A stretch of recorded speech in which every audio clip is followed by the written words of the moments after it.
अगर आपने सहारा से बीमा पॉलिसी ली है तो आपके लिए राहत है। अब आपका भुगतान एसबीआई लाइफ यानी state bank of India life द्वारा किया जाएगा। सहारा इंडिया में निवेश करने वाले लाखों जमाकर्ताओं या मिनी बीमाकर्ताओं को लंबे समय से अपने पैसे का इंतजार है। सुप्रीम कोर्ट और सेबी के आदेश और फिर गृह मंत्री अमित शाह के बयान के बाद इसे लेकर लोगों की उम्मीद भी बढ़ गई है। पर लगता है उससे भी पहले राहत की खबर सहारा इंडिया लाइफ इंश्योरेंस कंपनी के ग्राहकों के लिए आई है।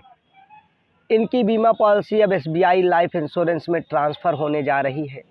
यानी सहारा का मर्जर नहीं, इनकी देनदारियां, भुगतान और परिसंपत्तियां एसबीआई लाइफ के हाथ में जाएंगी और वो अपने बीमा होल्डर ग्राहक की तरह भुगतान करेगा। यानी सीधे शब्दों में कहा जाए तो सहारा लाइफ इंश्योरेंस में पॉलिसी लेने वाला एसबीआई लाइफ का ग्राहक हो गया है। बीमा सेक्टर के रेगुलेटर इरिंडा ने एसबीआई लाइफ से कहा है, सहारा इंडिया लाइफ के बीमा धारकों की पॉलिसी को अपने पास ट्रांसफ़र कर लें। ऐसा होने के बाद इन बीमा पॉलिसी को चलाने और क्लेम देने की जिम्मेदारी अब एसबीआई लाइफ की ही होगी। यानी इसके बाद सहारा लाइफ इंश्योरेंस से कोई मतलब नहीं है, सीधे शब्दों में कहा जाए तो।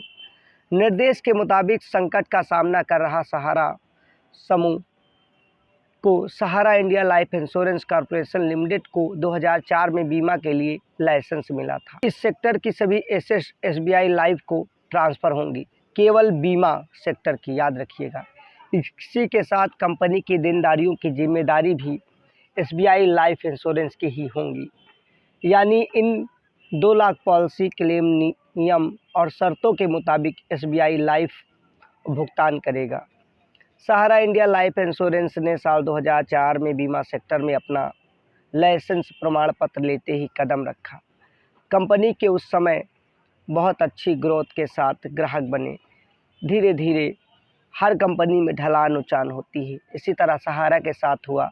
2 लाख से ज़्यादा कस्टमर बीमा पॉलिसी सहारा से लिए हैं और साल 2017 में सहारा समूह को लेकर वित्त चिंताएं शुरू हुई और कंपनी के कामकाज की देखभाल के लिए इरांडा ने एक एडमिनिस्ट्रेटर नियुक्त किया। इसी के साथ कंपनी पर किसी भी तरह का नया बीमा करने और इसको लेकर रोक लगाई गई थी। तब भी एसबीआई लाइफ को कंपनी की पॉलिसी ट्रांसफ़र करने का आदेश दिया था, लेकिन सेबी और सहारा केस के चलते ये संभव ना हो सका। अब केंद्रीय सहकारिता मंत्रालय के आग्रह पर सुप्रीम कोर्ट ने सहारा समूह के निवेशकों का पैसा लौटाने की पहल शुरू की है। अब इरंडा ने एक बार फिर एसबीआई लाइफ को पॉलिसी ट्रांसफ़र करने के निर्देश दिए हैं। याद रखिएगा, ये सहारा और स्टेट बैंक का मर्जर नहीं है। यहाँ स्वामित्व यानी सहारा की जो देनदारियाँ हैं बीमा सेक्टर की, उनका भुगतान एसबीआई को ट्रांसफ़र होगा और उसी सेक्टर की संपत्तियाँ। इरिंडा के निर्देश के अनुसार शुक्रवार देर शाम आए आदेश के बाद कुछ लोगों को कन्फ्यूजन पैदा हुआ कि सहारा इंडिया लाइफ इंश्योरेंस कंपनी का मर्जर एसबीआई लाइफ में होने जा रहा है। ये बिल्कुल नहीं, ऐसा बिल्कुल नहीं है।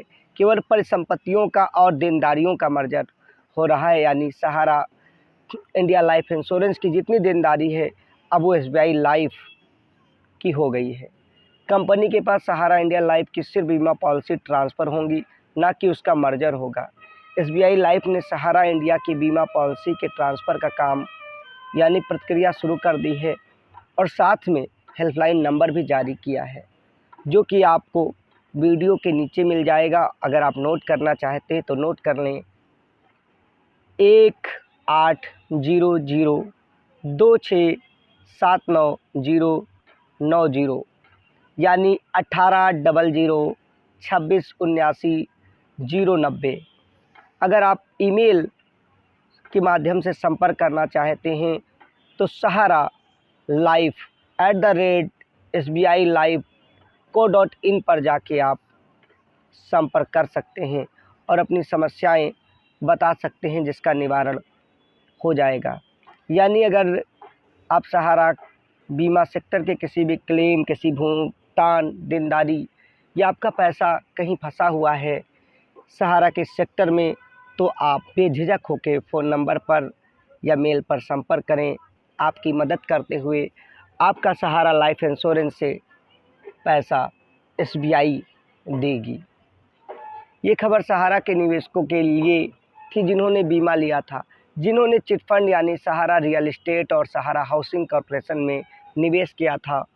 उनका पैसा सहारा से भी खाते में 24,600 करोड़ रुपए जमा है, जो कि बहुत जल्दी, जिसमें से पहली किस्त सीआरसी को 5,000 करोड़ की सुप्रीम कोर्ट के आदेश पर सहकारिता मंत्रालय ने निवेदन किया था, मिली है, जिसकी प्रक्रिया बहुत तेज़ी से चल रही है। बहुत जल्द इसका भुगतान आम लोगों को मिलने लगेगा। आपको अपने कागज़ तैयार रखने हैं ताकि आप जल्दी से जल्दी अपने भुगतान को पा सकें। किसी भी प्रकार की जानकारी को सबसे पहले पाने के लिए चैनल को लाइक, शेयर, सब्सक्राइब अवश्य करें। विशाल की रिपोर्ट में आपका हमेशा स्वागत है। जय हिंद।